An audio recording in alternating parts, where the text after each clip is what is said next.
ഒന്നുകൂടെ 40 അടി ഏറ്റ യേശു, തലയിൽ മുൾക്കിരീടം ചൂടി ചോര വാർന്നൊലിച്ചവനായ യേശു ഈ ക്രൂശും ചുമന്ന് ഗോൽഗൊത്ത വരെ എത്തുകയില്ലെന്ന് ഇവർക്ക് തോന്നിപ്പോയി. ഇതിനിടയ്ക്ക് തന്നെ യേശു മരിച്ചു പോകുമെന്ന് തോന്നിയപ്പോഴാണ് റോമൻ പടയാളികൾ കുറേനക്കാരനായ ശിമോനെ അവന്റെ ക്രൂശ് ചുമപ്പാൻ നിർബന്ധിച്ചെന്ന് എഴുതിയിരിക്കുന്നത്. അതിന്റെ കാര്യം എന്താ? ഭാരമുള്ള ക്രൂശല്ലേ? ശരിക്കും പറഞ്ഞാൽ ഭാരമുള്ള ക്രൂശായതുകൊണ്ടല്ല. ക്രൂശും വഹിച്ചുകൊണ്ട് ശിമോൻ നടന്നാൽ നാട്ടുകാരുടെ മുമ്പിൽ കൊലയാളിയായ അല്ലെങ്കിൽ വധശിക്ഷയ്ക്ക് വിധിക്കപ്പെട്ട വ്യക്തി ആരായിത്തീരും?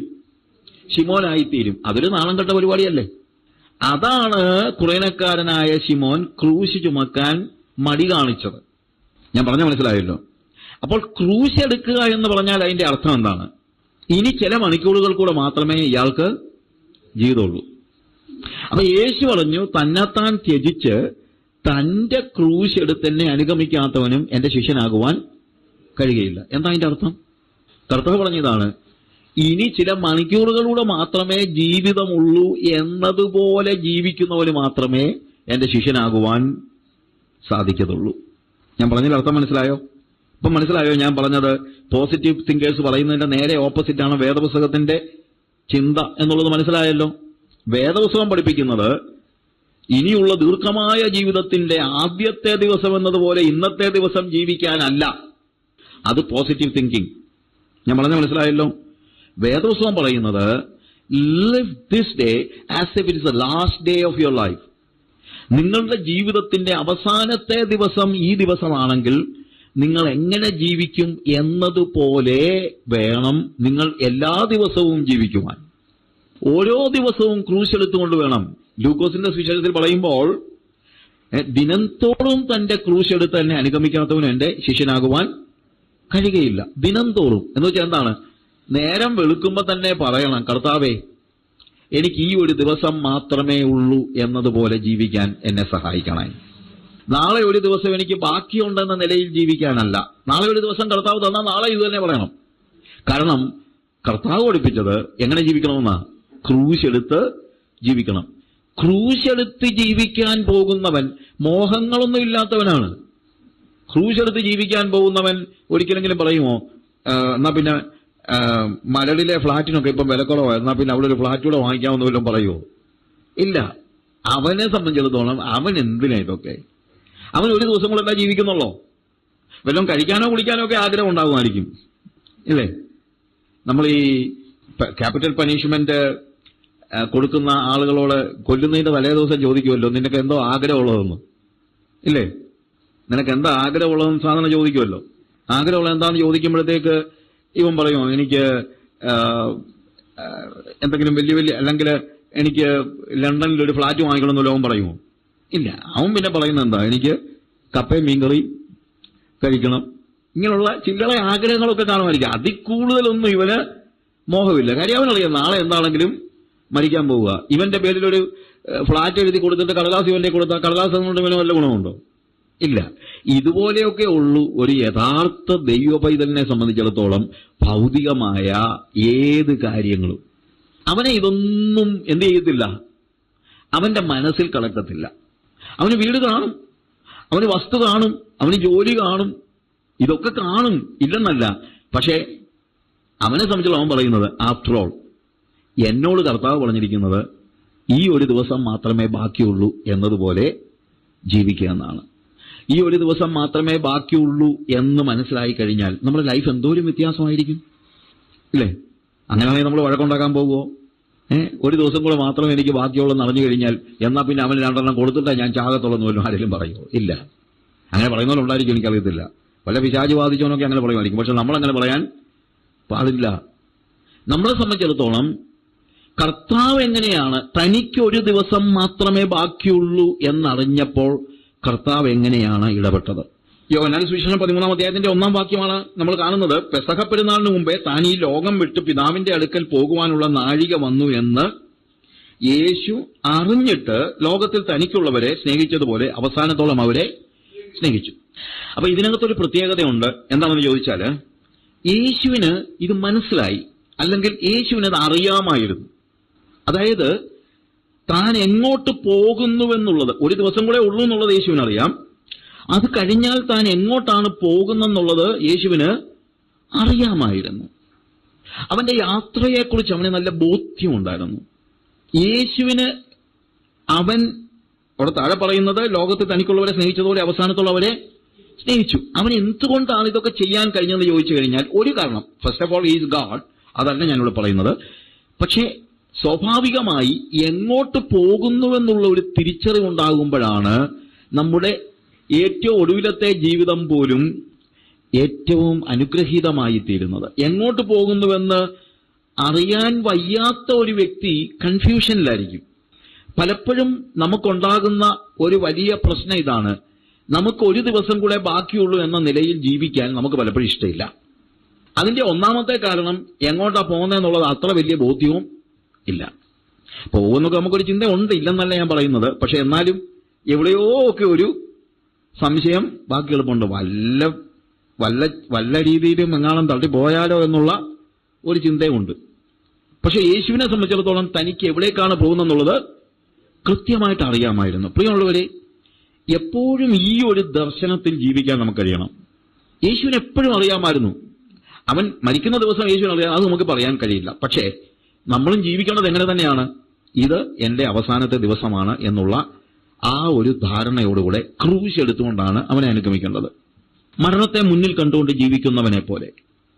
ആ മരണത്തെ മുന്നിൽ കണ്ട് ജീവിക്കുന്നവൻ ഒരു ദിവസം കൊണ്ട് മരിക്കണമെന്നൊന്നുമില്ല. ചിലപ്പോൾ അവന് 50 വയസ്സ് വരെ 80 വയസ്സ് വരെയൊക്കെ ജീവിച്ചെന്നിരിക്കും. പക്ഷേ ഒരുവൻ യഥാർത്ഥത്തിൽ കർത്താവിനെ പിൻപറ്റുന്നുവെങ്കിൽ അവൻ എപ്പോഴും ജീവിക്കുന്നത് അവന്റെ ക്രൂശ് എടുത്തുകൊണ്ടാണ്. ഓരോ ദിവസവും അവൻ പറയുന്നത്, കർത്താവെ, ഈ ദിവസത്തിനായി ഞാൻ നിനക്ക് സ്തോത്രം ചെയ്യുന്നു. ഈ ദിവസം ജീവിക്കാനുള്ള ദൈവകൃപ എനിക്ക് തരണം.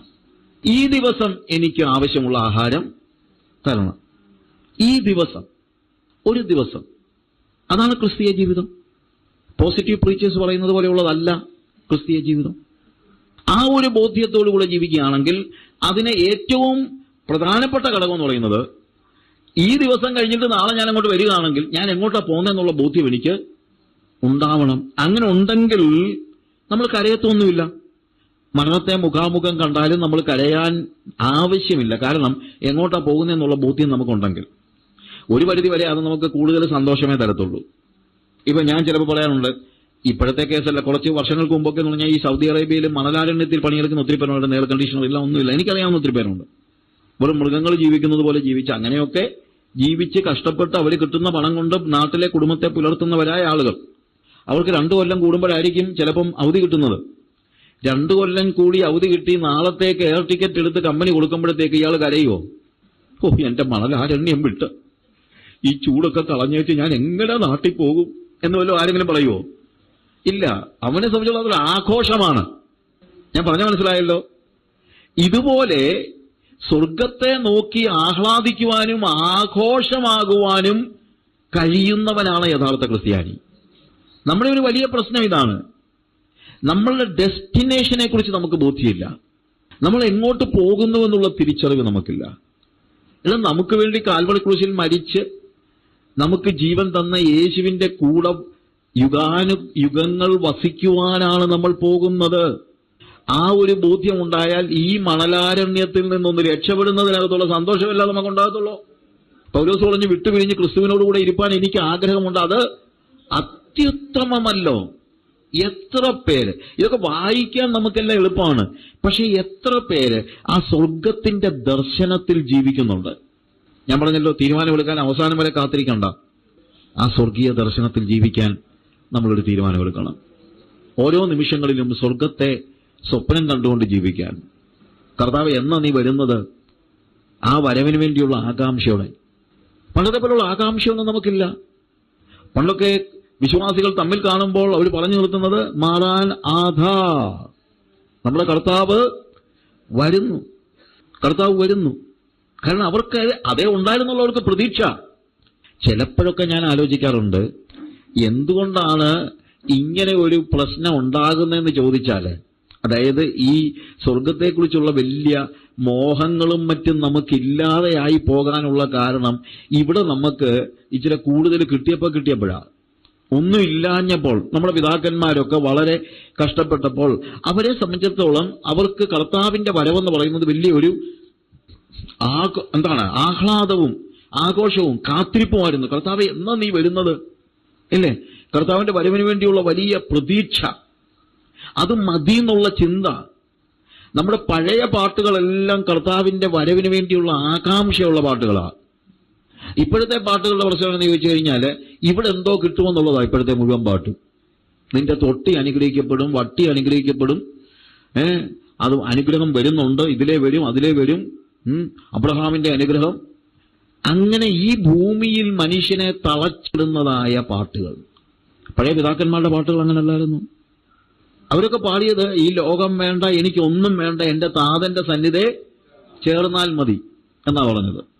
കൊച്ചുകുഞ്ഞു വെച്ച് പാടിയത് ലോകം വേണ്ട, എനിക്കൊന്നും വേണ്ട, എന്റെ താതന്റെ സന്നിധി ചേർന്നാൽ മതി.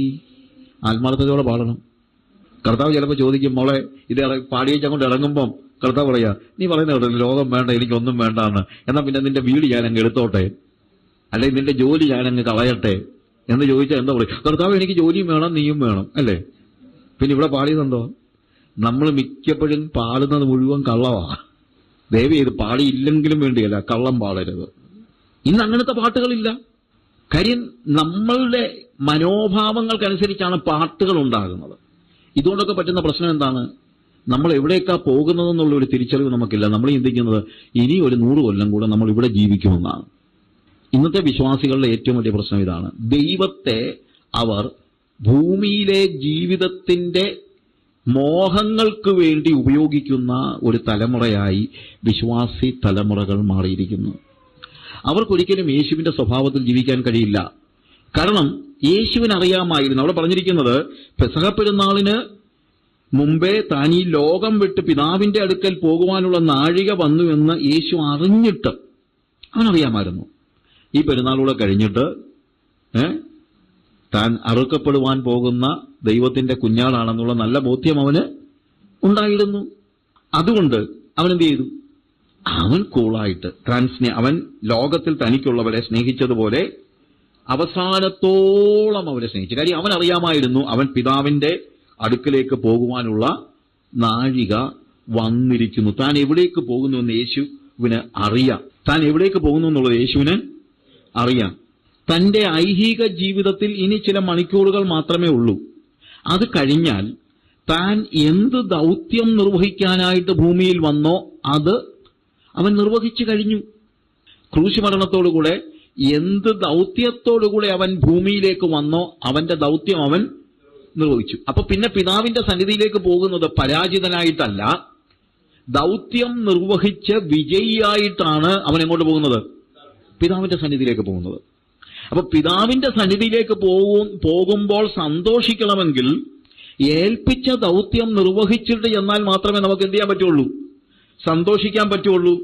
യേശുവിനറിയാം ഞാൻ ക്രൂശിക്കപ്പെടാൻ പോകുകയാണ്. അതാണ് മനുഷ്യവർഗത്തിന്റെ പാപങ്ങളുടെ പരിഹാരത്തിന് വേണ്ടി പിതാവ് എന്നെ ഏൽപ്പിച്ച ദൗത്യം. അത് നിർവഹിച്ചതിന് ശേഷം അവൻ അവിടെ ചെന്നിട്ട് പറയാം, പിതാവേ, നീ എന്നെ ഭരമേൽപ്പിച്ചതായ ദൗത്യം ഞാൻ നിർവഹിച്ചു. ഇതാ മനുഷ്യവർഗത്തിന്റെ വീണ്ടെടുപ്പ് ഒരു യാഥാർത്ഥ്യമായിരിക്കുന്നു. ക്രൂശിലെ വിജയഗാഥ അവൻ എന്ത് ചെയ്യാം? പിതാവിന്റെ അടുക്കൽ ചെന്ന് പറയുവാനായിട്ട് അവന് കഴിയും. ഇതുപോലെ നമ്മൾ ഭൂമിയിൽ ജീവിക്കുവാൻ ദൈവം ഭരമേൽപ്പിച്ച ദൗത്യം നിർവഹിച്ചിട്ട് ചെന്നാലേ നമുക്ക് ആ ബോധ്യം ഉണ്ടെങ്കിൽ മാത്രമേ നമുക്ക് സന്തോഷത്തോടുകൂടി അങ്ങോട്ട് പോകാനായിട്ട് പറ്റുള്ളൂ. ദൈവം നമ്മളെ ഏൽപ്പിച്ച ദൗത്യം നമുക്ക് നിർവഹിക്കാനായിട്ട് കഴിയണം. അത് കഴിഞ്ഞാൽ ഒരു യൂണിയനാണ്, റീയൂണിയൻ വിത്ത് ദ ഫാദർ. സന്തോഷത്തിന്റെ സമയങ്ങൾ വരുന്നു. തന്റെ ദൗത്യം നിർവഹിച്ചതിന്റെ ഒരു സംതൃപ്തി അവന്റെ ഉള്ളിലുണ്ട്. അവൻ അവിടെ ചെന്നിട്ട് പരാജിതനായി അവന് ഒന്നാമത്തെ കാര്യം ഇതൊക്കെ അങ്ങനെ നടക്കുമെന്നല്ല, പക്ഷേ പരാജിതനായിട്ടല്ല അങ്ങോട്ട് പോകുന്നത്. നമ്മുടെ ജീവിതത്തിലും ദൈവം നമ്മളെ ഫലമേൽപ്പിച്ചതായ കാര്യങ്ങൾ, ദൗത്യങ്ങൾ നിർവഹിക്കാനായിട്ട് നമുക്ക് കഴിയണം. ഇവിടെ നമ്മളൊന്ന് ആലോചിച്ച് നോക്കിയേ, യേശു ഭൂമിയിലേക്ക് വന്നപ്പോൾ അവന്റെ ദൗത്യം എന്തായിരുന്നു അവന്റെ മിഷൻ എന്ന് പറയുന്നത്? യേശുവിന്റെ ദൗത്യമായിരിക്കത്തില്ല നമ്മുടെ ദൗത്യം, അതേപോലെ ആയിരിക്കില്ല, പക്ഷേ വ്യത്യാസം ഉണ്ടാവത്തില്ല. പക്ഷേ എക്സാക്ട്ലി ചില കാര്യങ്ങൾ യേശുവിന് മാത്രമേ ചെയ്യാൻ പറ്റുള്ളൂ.